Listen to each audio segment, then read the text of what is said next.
Hello po, dahil maraming nagtatanong kung ano po yung ginamit ko for recording the demo video, Zoom lang po. It's the Zoom app.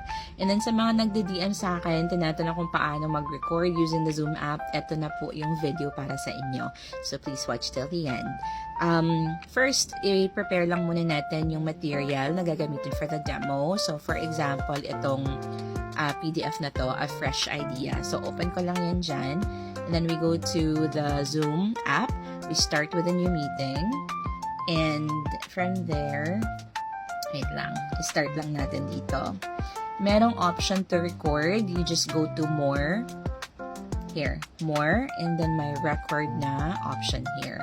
So click on record and it's gonna start recording. So maybe this part mag-introduce ka muna.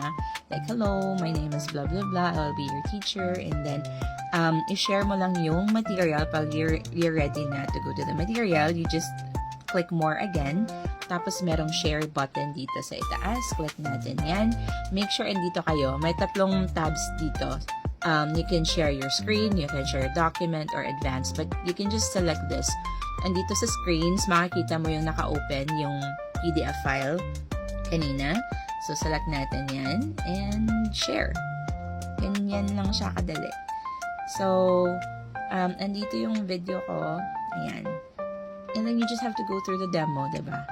Go from one slide to another, and once you are done, you just end the meeting. Stop share muna tayo, and then here, merong end and meeting for all.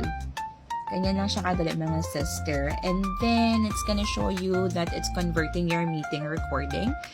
It's actually very quick lang. Ang galaw ng cellphone ko, pasensya.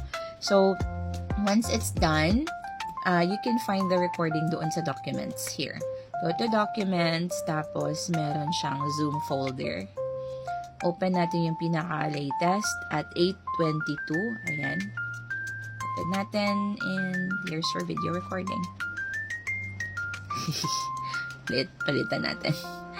So, this is the video recording, and then the part na nag-share ako ng screen. So, diba? Ang dali lang, and yun na yung ipapasa mo.